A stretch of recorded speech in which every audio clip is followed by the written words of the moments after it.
The teacups were still warm. The almond cookies I had baked the night before sat untouched on the porcelain plate. It was 7 p.m., the exact time Thomas usually walked through the door, but this time he wouldn't. I stared at the front door for longer than I cared to admit, almost expecting to hear the sound of his key turning in the lock.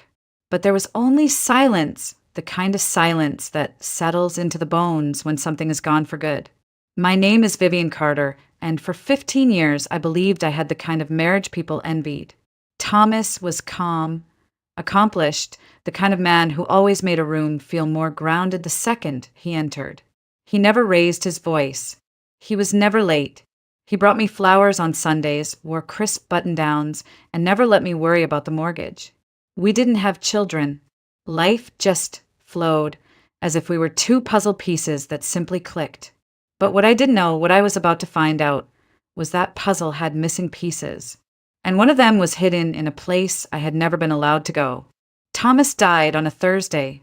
They said it was a heart attack. I remember the doctor's face as he said it, kind, rehearsed, detached. Massive myocardial infarction, he said. He went quickly. I nodded like I understood, like it made any difference. But it didn't. Not when you've just lost the only person you thought truly knew you.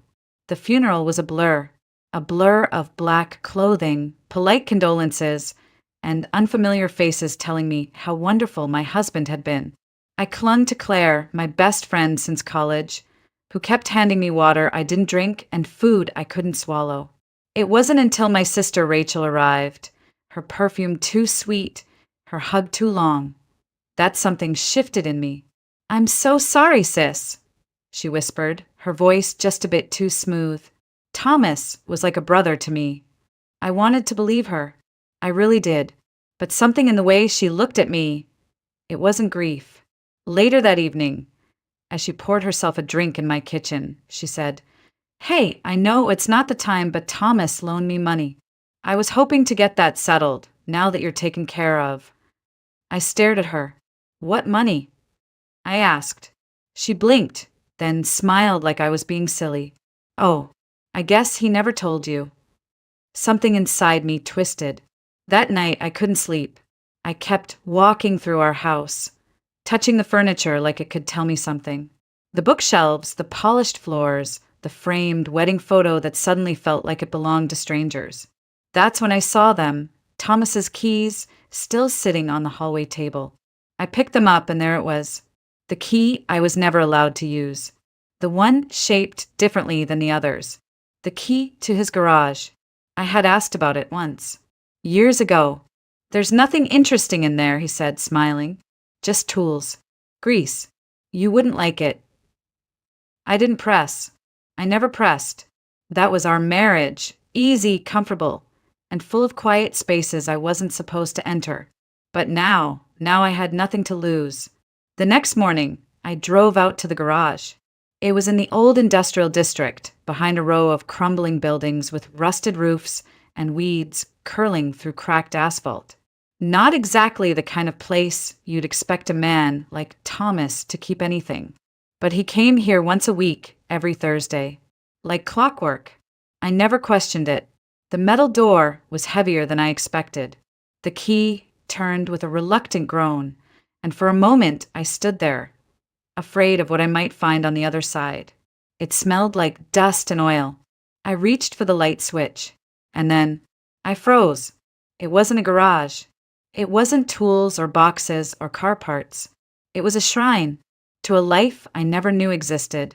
I took a slow step inside.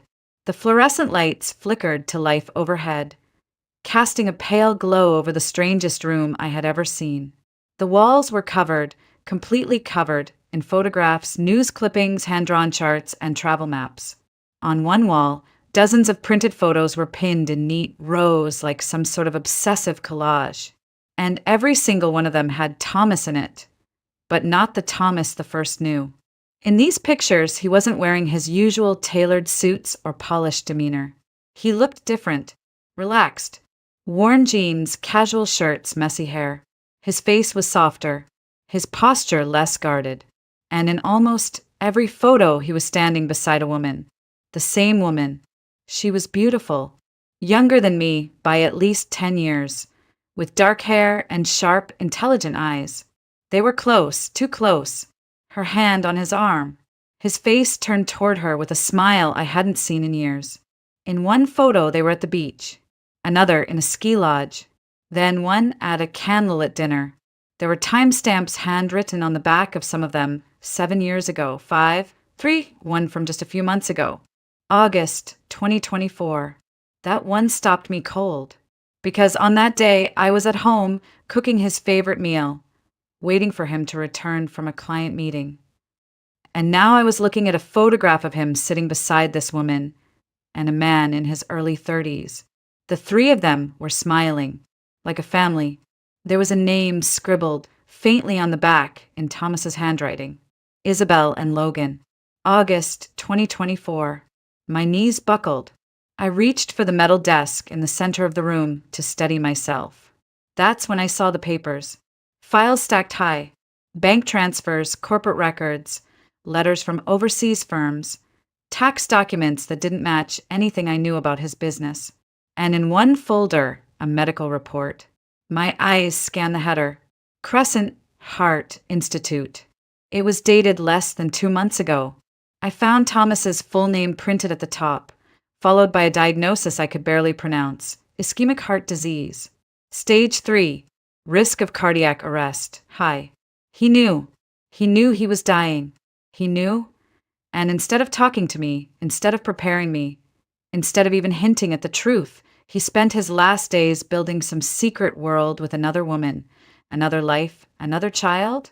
Because that's what the young man in the photo had to be. Their son. My stomach turned. 15 years. 15 years I stood by him. And now, the man I buried wasn't my husband. Not really. He was a stranger. A stranger who had looked me in the eye the night before he died, handed me a velvet box with a sapphire necklace inside, kissed my cheek, and told me, "You're the only one for me." I staggered back toward the door. I couldn't breathe. My chest felt tight, my mind spinning. What was I supposed to do with this? Who even was I now? A widow, yes. But of whom? That's when I heard it. Footsteps. Soft. Hesitant. Like someone didn't want to be heard. I turned around fast, heart slamming against my ribs. And standing in the open doorway was the young man from the photo. Same dark hair. Same sharp jawline. Same intense, unreadable eyes. His voice was calm when he spoke, but my pulse pounded in my ears too loudly to really absorb the words at first. "Vivian Carter," he asked. I didn't answer. "I thought you might come here." "I'm Logan Myers," he said, stepping inside slowly. "Thomas Carter was my father." And just like that, the floor disappeared beneath me. I don't remember what I said first. Maybe nothing. Maybe I just stood there, gripping the edge of the desk like it was the only solid thing left in the world. Logan stepped forward, calm but cautious, like he knew this was fragile territory. I stared at him, not just seeing him, but searching. There was no doubt. His eyes, they were Thomas's. Same intense gaze. Same silence that said more than words ever could. You're really his son." I finally managed to whisper. "Yes," Logan replied without hesitation. "And I'm sorry. I never wanted you to find out like this." "How long did you know about me?" I asked, my voice barely above a breath. "My whole life," he said with no trace of apology. He didn't tell me much, only that he was married, that you didn't know about me.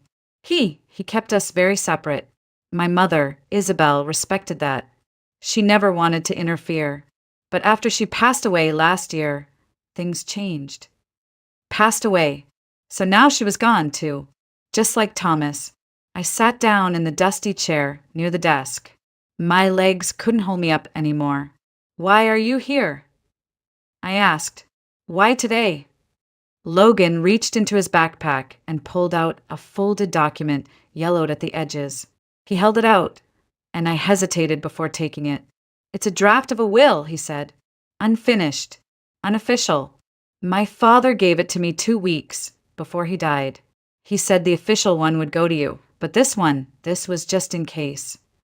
I unfolded the paper, and there it was, Thomas's handwriting, steady and familiar, looping across the page like it always had on birthday cards and dinner notes. It wasn't notarized, just scribbled lines dividing assets. Mention of Logan. A reference to a company I'd never heard of, Mercury South Holdings. And one more thing, access to remaining documents secured in office vault. Code linked to personal item gifted to V. I froze. Personal item. Gifted to me. The necklace. The sapphire necklace he gave me just 2 nights before he died. That wasn't just a gift. It was a key. I touched my collarbone instinctively, though the necklace wasn't there. I had left it at home, tucked in its box because it felt too heavy to wear. Now it felt even heavier. What is Mercury South Holdings? I asked, still scanning the document. Logan took a breath. One of his private firms. Not public. Not on paper. He used it to move money. Internationally. After my mom died, I started digging. There were transfers I couldn't trace, offshore accounts in my name I never opened. I think he was trying to secure something. For you. For me. For all of us. My mouth went dry. Why? Because he knew time was running out, Logan said quietly. And because he didn't trust the people he worked with. I looked up. What people? Logan's face darkened. He never said names, only that if something happened to him, someone would come looking. For information, for leverage, for what he left behind. I leaned back in the chair, my thoughts racing. A second safe, a company I'd never heard of, a necklace that might hold a code, and a man I had loved for 15 years, who'd built an entire world outside of me. You're saying there's more, I said. That the will, the files, the photos, all of it was just the beginning. Logan nodded. I think he left things behind. Not just for us, but to protect us. I stood slowly, my legs still unsteady, and looked around the room one last time. It no longer felt like a shrine. It felt like evidence and a warning. I need to go home, I said, voice hoarse. I need that necklace. Can I come with you? Logan asked. If you'll let me. I paused, then nodded, because whether I wanted to or not, this was now our story. I didn't go home right away. I couldn't. I needed space to think, to breathe. So I called Claire. Within 20 minutes, I was on her couch, hands wrapped around a mug of tea I wasn't drinking, the sapphire necklace sitting on the table between us like a live grenade. Claire didn't ask questions. She never did, not until I was ready.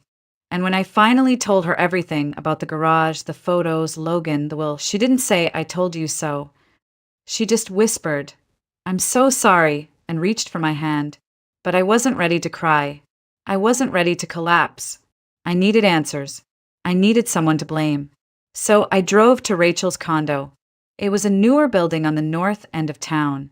One of those luxury developments with underground parking, coded gates, and concierge service. Strange, for someone who had always complained about money. As the elevator climbed, I could feel my anger rising with it. She opened the door barefoot, wearing silk pajamas and a glass of wine in one hand. Her makeup was perfect. Her hair styled like she was expecting company. Well, if it isn't my grieving sister, she said with a smug smile. Come to inspect the widow's inheritance. Cut the crap, Rachel, I snapped. We need to talk. I pushed past her into the living room, where a framed photograph caught my eye. It was her and Thomas, laughing, toasting champagne. The date, stamped in the corner, made my stomach flip. 5 years ago. What the hell is this? I demanded, pointing at the frame. Rachel sauntered over, taking a long sip of her wine. Oh, that? A company holiday party. You were too tired to come, remember? Thomas insisted I join him. She said it like it was nothing, like sharing champagne with my husband while I stayed home folding laundry was completely normal. We always got along so well, she added casually. I turned to face her fully. How well, exactly? Her smirk faltered. I know about Isabel, I said. I know about Logan, about the garage, the fake company, the will. I know everything. So if there's more, tell me now. Rachel's eyes narrowed. She walked over to her liquor cart, refilled her glass, and said softly, "Fine. You want the truth." She set the glass down and placed a hand on her stomach. "I'm pregnant," she said, "and it's Thomas's." I didn't move. I didn't speak. My brain just shut down. 10 weeks, she continued. I found out a week before he died. He knew. He said he'd take care of everything. He even told me he would leave Isabel soon. I froze. You were still seeing him after Isabel died. Rachel gave a small shrug. She was never supposed to be permanent. I was always the one who stayed. I felt like I was floating outside my body. The walls, the furniture, the sound of the refrigerator humming, all of it faded into background noise. "You slept with my husband," I whispered. Rachel shrugged. "Don't act so surprised. You had your perfect little life, your perfect house, your perfect dinners at 7 o'clock. Meanwhile, I was struggling to pay rent, working dead-end jobs, listening to Mom compare us like I was some failed version of you. Then Thomas started showing up, offering help, listening." She looked up at me, eyes suddenly sharp. "You were his routine. I was his escape." The slap came before I realized I'd raised my hand. Rachel's head snapped to the side. Her wine glass shattered on the floor. She didn't cry. She didn't yell. She just smiled. "Now, there's the real Vivian," she said. "Not the prim, perfect wife. The woman who just found out she's been living a lie." I turned away, breathing hard, hands trembling. "Why didn't you tell me?" I asked, quieter now. "Because you never would have believed me," she said. "You always thought I was jealous. And maybe I was. But this wasn't about you. This was about me finally getting something for myself." I shook my head. "You didn't just take something. You stole everything." She walked closer, her expression suddenly unreadable. "Say what you want, but that baby growing inside me, he or she is your family, whether you like it or not." My throat tightened. I wanted to scream, to break things, to rewind time. But instead I said, "I'll honor what Thomas left in his will. Not for you, for the baby, because they didn't ask for this mess." Rachel blinked. Her voice softened for the first time. "You mean that?" "I don't know what I mean," I whispered. "But I know this. I need to leave." I walked toward the door, ignoring the glass crunching under my shoes. My fingers trembled as I grabbed the handle. "Behind me," she called out. "You think I'm the worst thing Thomas did." I didn't answer, because I wasn't sure anymore. I didn't go home that night. I couldn't bear to step into that house with its carefully arranged dinnerware and untouched bed. Instead, I returned to Claire's, clutching the sapphire necklace in my fist like it might burn a hole through my skin. She didn't ask where I'd been. She just opened the door, looked at my face, and said, "You need sleep." But I couldn't sleep, not when every room in my mind was crashing inward. The next morning, Logan picked me up in his car. "Claire came too," she insisted. "You're not going into your husband's secret vault without backup," she said, tossing her coat over her shoulder. Thomas's office was in a high-rise downtown. He'd always called it just a satellite space when I asked somewhere to take private meetings, he'd said. I never once set foot inside. But Logan had a key card. "I'm listed as a co-owner," he said, scanning us through security. The receptionist barely glanced up. Thomas had built a life so compartmentalized, it never needed explaining. The elevator ride felt like years. At the 14th floor, Logan led us to a glass-walled office with cold, modern furniture and no trace of warmth. Not a single photo of me. No framed memories. Just sleek surfaces, gray walls, and a subtle scent of cologne I hadn't smelled before. "There!" Logan pointed to a large, abstract painting mounted behind the desk. "The safe's behind that." I reached into my bag and pulled out the necklace. My fingers found the small clasp. I twisted it counterclockwise. Click. A hidden compartment popped open on the back of the sapphire pendant. Inside, a thin metal plate no larger than a SIM card. Numbers were engraved along the edge. Logan took it carefully and slid it into the keypad on the safe. A low beep, then a soft whir. The door opened. Inside were stacks of documents, a sleek black flash drive, a small wooden box, and a single silver key attached to a tag that read, Bank Safe Deposit Federal Trust. Logan pulled out the documents. Contracts, transfers, financial statements. Some of these names, they're international banks. He wasn't just hiding money, he was moving it. Offshore. Fast. I picked up the flash drive, but didn't plug it in. Not yet. Then I opened the small wooden box. It was a ring, a simple gold band with a small diamond. My breath caught in my throat. It wasn't mine. Inside the band, an inscription, and always. Not V. Not me. N for Isabel. Jesus, Claire whispered beside me. Logan looked away, jaw tight. He bought her a ring, I said, my voice barely audible. He was going to propose. Or maybe he already had. I couldn't move, couldn't speak, couldn't cry, because there in the cold silence of my dead husband's office, I realized the truth I hadn't dared name. He loved her. He might have loved me too in his own way. But her?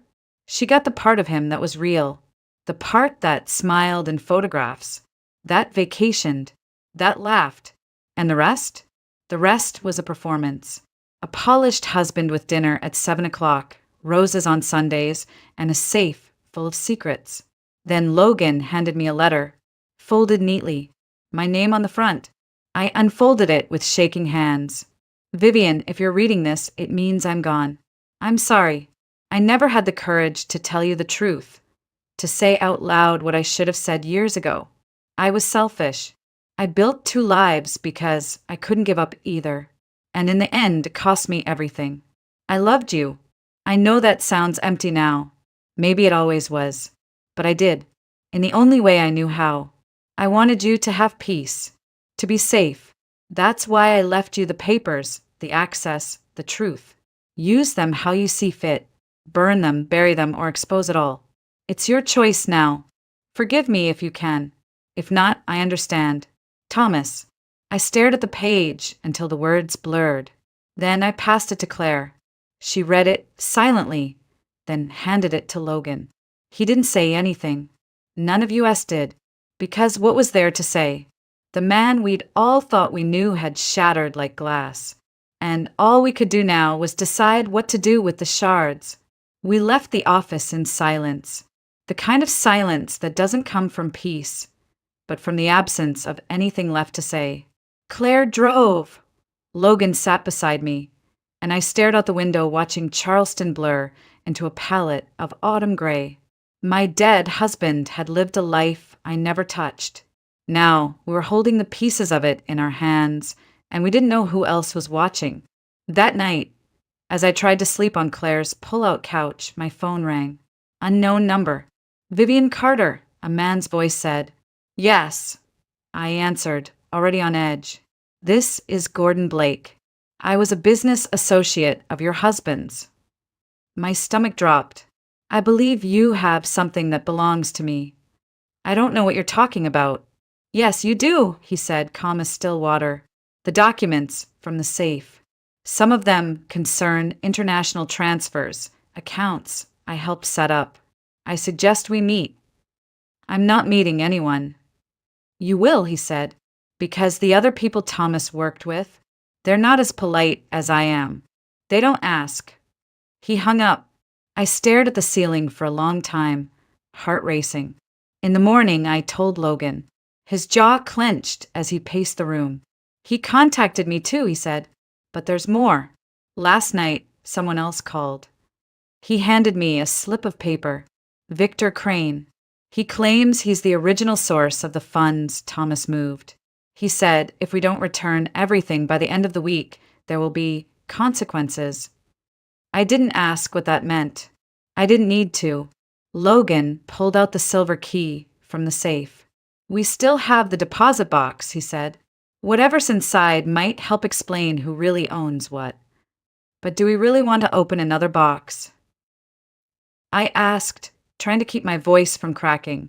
What if all it does is make things worse? Claire sat beside me. Then at least you'll know. The not knowing, it's what's killing you. She was right. So we made a plan. First, the bank. Then, if things still didn't make sense, we'd find someone who could tell us the truth. Thomas had to have had a fallback, a contact, someone who knew what the hell he was involved in. That's when Logan said, "There's a name my mother mentioned once. Edward Holloway, Dad's old college friend." She said he was the only one who ever told Thomas the truth, even when he didn't want to hear it. "Do you know where he is?" "I think so," Logan said. "Mom had his address in Savannah. She kept it in a box of emergency contacts." So we drove, a 2-hour trip in silence, rain trailing down the windshield like streaks of memory. Savannah greeted us with oak trees and damp air and the kind of stillness that only old towns seem to carry. Edward lived in a tall brick house covered in ivy, like something pulled from a forgotten novel. He opened the door slowly. "You're Vivian," he said without hesitation, "and you must be Logan. You knew we'd come?" I asked. He nodded. Thomas said, "If it all comes apart, they'll find you." He stepped back. "Come in." Inside, his house smelled like paper and pipe smoke. Bookshelves lined the walls. A piano sat in the corner, untouched but polished. He motioned for us to sit, then disappeared into another room and returned with a sealed envelope. "He left this with me," Edward said. "Said it was only to be opened if both of you showed up together." I looked at Logan. He nodded. I opened the envelope. Inside was a short handwritten letter and a second will. This one was different. It named the child Rachel was carrying. It assigned 25% of Thomas's private savings, offshore unspecified, to the child once they turned 21. I felt the blood drain from my face. He planned for everything, even this. And with that, I realized we were standing at the center of a storm Thomas had built brick by brick. And now it was on us to survive it. I stared at the will again, at the name, unborn child of Rachel Carter, 25%, to be held in trust until age 21. It wasn't the money that stunned me. It was the precision. Thomas had planned this, all of it. Even after death, he was still 3 steps ahead. Why would he name the baby but not Rachel? I asked Edward. "Because he trusted the child," Edward said gently, "not the mother." Logan shifted in his seat. "This changes everything. It means Rachel can't touch that money, not legally." I looked down at the second will again. "And if she tries?" Edward nodded toward the flash drive. "Then you use that. From what Thomas told me, it contains detailed records of every transfer, every partner, every crime they committed to build this thing. If they push you, you push back." Claire exhaled beside me. "You have leverage." For the first time since Thomas died, I didn't feel small. I didn't feel like the woman who'd been lied to, cheated on, and left with broken pieces. I felt like the only one left holding the blueprint, and that was power. Logan leaned forward. "Vivian, I think it's time we stop reacting. We need to make a move, before Gordon or Crane does." I nodded slowly. "We go to the bank." We drove back into Charleston before noon. The Federal Trust building sat nestled between a law office and a historic inn, discreet and unassuming. The kind of place you'd walk by 100 times without noticing, until it mattered. Claire stayed in the car. "Just text if it gets weird," she said. "And if they don't let you in, cry. Nobody says no to a woman crying at a bank." Logan smiled at that. I didn't. Inside, the vault manager looked at the silver key, checked my ID, and raised an eyebrow. "It's been years since anyone accessed this box," he said. "It was registered under a corporate shield, Mercury South Holdings. He led us into the basement, past layers of security doors and concrete. The air grew colder, the silence thicker, and then we were alone with the safe deposit box. He handed me gloves. "Standard procedure," he said. "We'll give you privacy." The door closed behind us. My fingers hovered over the lock. "Ready?" Logan asked. "No," but I did it anyway. The key turned smoothly. The box slid out. Inside wasn't cash. No passports. No burner phones. No stacks of untraceable bills. Just one manila folder and a photograph. The photo was of Thomas, Logan, and Gordon Blake, standing in front of a black SUV, arms crossed, laughing. And behind them, Victor Crane. I stared at the photo for a long time.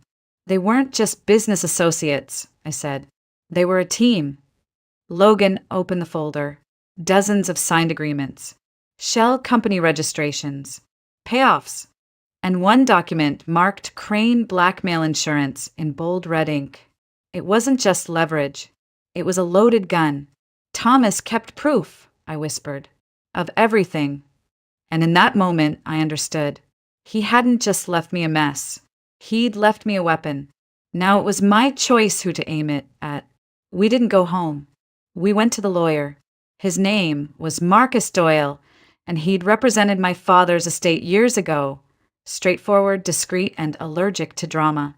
I told him everything. Almost. Not about the affair. Not about Rachel.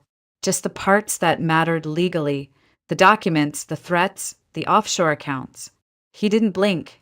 "Do you want to press charges?" he asked. "No," I said. I want insurance." He nodded. "Then we'll copy everything. Digitally. Physically. Store backups in 3 locations. One here. One with you. And one with someone not connected to you." "I know just the person," Claire said, smiling grimly. We spent hours scanning files. Thomas had kept meticulous records. Names, dates, wire logs, fake invoices. It wasn't just shady business. It was criminal enterprise. International. And with Thomas gone, they thought the evidence had vanished. They were wrong. By the end of the day, Marcus had drafted a simple letter. I added one line at the bottom in my own handwriting. "Try me. VC." We sent it to Gordon Blake's office via courier. He called within 15 minutes. "You think you're clever," he hissed into the phone. "You're in over your head." "No," I replied calmly. "You are. Because the next call I make is to the IRS. And after that, Interpol." There was a pause, then laughter. "All right," he said. "What do you want?" "Nothing," I said. "I just want you to stop. No calls. No threats. No late-night warnings. You touch me or anyone I know, and the folder goes public. Every file. Every signature. You don't want that kind of trouble." "I already have that kind of trouble," I said. "The difference is I'm not afraid of it anymore." He hung up. 2 hours later, Victor Crane called. His tone was different. Smooth. Polished. Like a man used to charming his way through locked doors. "Vivian," he said, like we were old friends. "I've heard about your discoveries. I think we're starting off on the wrong foot." "There is no foot," I said. "Just your signature on a dozen illegal transfers." He laughed softly. "All hypothetical, of course." I let the silence stretch. Then I said, "I know you think you can handle this, but here's the thing, Mr. Crane. I have no reputation to lose, no company to protect. I have nothing left of the life I knew, and that makes me very, very dangerous." That shut him up. I ended the call. Logan and I sat on Claire's porch that night, the flash drive in his pocket, a copy of the folder buried in the planter box behind us. Paranoid? Maybe. But when you've been lied to by the person you trusted most, paranoia starts to feel like survival. "I didn't know he was capable of all this," Logan said quietly. "My mom, she always said he was complicated, but I thought she meant sad, not corrupt." "He was both," I said, "and maybe more." I stared up at the stars, cold and steady above us. "We're not done yet," I said. "There's one more thing we haven't opened." Logan frowned. "What?" "The flash drive." The flash drive was small, black, unmarked, like it had nothing to say unless you asked the right way. We didn't open it that night, or the next morning. It took me 2 days. 2 days of preparing myself for whatever truth was still waiting. 2 days of rehearsing my reactions, as if practicing would make betrayal feel any less sharp. Logan sat beside me on the couch. Claire brought tea again. No one said a word as I plugged it in. A single folder appeared. For Vivian inside, one video file, dated just 10 days before Thomas's death. My fingers hovered, then clicked. The screen went black, then flickered to life. Thomas, not the one I'd seen in wedding photos or seated across from me at dinner. This Thomas looked hollow, eyes tired, shirt wrinkled, like he hadn't slept in weeks. He leaned forward. "Vivian," he said, "if you're watching this, it means I didn't make it. Or maybe I ran out of time." He sighed and rubbed his face. "There's no easy way to say this, so I'll just say it. You were never the one I needed to hide things from. You were the one I wanted to protect. But I waited too long, and now everything's closing in." He paused. "There's someone you need to be careful with. Someone you trust more than you should." My heart slowed. He looked straight into the camera. "It's Rachel." The room went still. She wasn't just someone I slipped up with. It wasn't that simple. She planned this from the beginning. The pregnancy wasn't an accident. The night I told her I couldn't keep doing this, she changed. Said if I left her, she'd go public.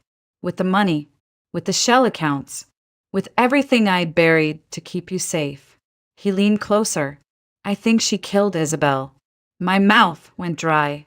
"I can't prove it," Thomas said, but the timing was too perfect. Isabel had just packed her bags, told me she booked a one-way flight to Lisbon. Then the car crash. Single vehicle. No witnesses. The brakes failed, they said, but she had the car serviced the day before. He looked into the camera, his voice trembling. Rachel knew she was pregnant. Isabel didn't. That's what changed everything. An accident, they said. No foul play. But Rachel knew she was pregnant, and Isabel didn't. Claire covered her mouth. Logan's fists clenched. "I tried to make it right," Thomas said. "I moved the money, created backups, made sure that if something happened to me, you would have the power. I'm sorry it took this much damage for me to finally do the right thing." He looked away, then back again. "I was weak, but you're not. And if you want to walk away from all of this, do it. Take what's yours and leave them in the dust. But if you don't, if you decide to fight back, don't do it alone." The screen froze, then cut to black. I sat there, unmoving, for what felt like hours. He knew. He knew what Rachel was capable of. He knew what was coming. And still, he tried to control the narrative even in death. Maybe out of guilt, maybe out of fear. But now he'd handed me the truth. And it was time to decide what to do with it. Rachel didn't know I'd seen the video. Not when I invited her to brunch. Not when I hugged her at the door, said how much I missed her, how we should talk like real sisters again. She smiled like a woman who thought she'd won. She wore a pale blue dress that hugged her belly just right. "He kicks when I drink orange juice," she said with a laugh, rubbing her hand over the bump. I smiled too, but my eyes didn't. We sat on the porch of Claire's house. Logan stayed inside. Claire poured sweet tea and left us alone. "I'm glad you reached out," Rachel said, folding her hands neatly on her lap. "I was worried you were angry." "Why would I be angry?" I asked softly. "Because my husband was sleeping with my sister? Or because he left you part of the inheritance?"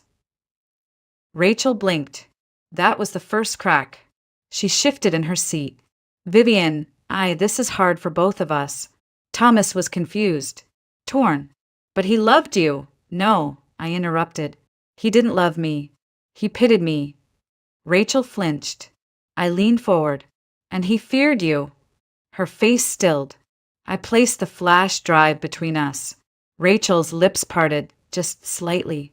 I know about the accounts, the manipulation. I know he was planning to leave you. And I know about Isabel. She didn't blink, didn't move, just said, "You can't prove anything." "You're right," I replied. "But I don't have to." She frowned. I stood up. "Because I'm not going to court. I'm not going to press charges. I'm not going to fight for some half-baked justice system to fix this." I looked her straight in the eye.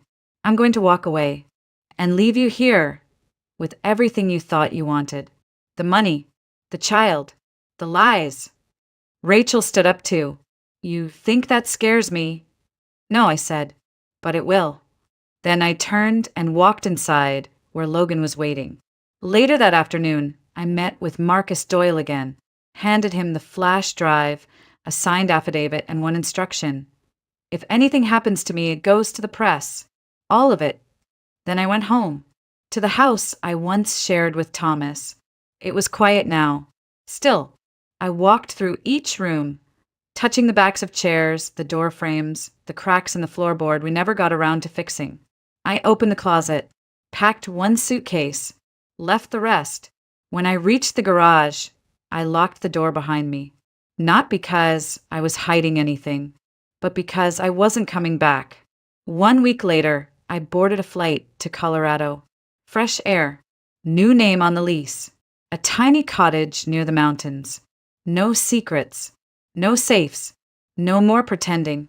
Just me, Vivian Carter, widow, survivor, not the woman who was lied to, but the one who turned silence into power.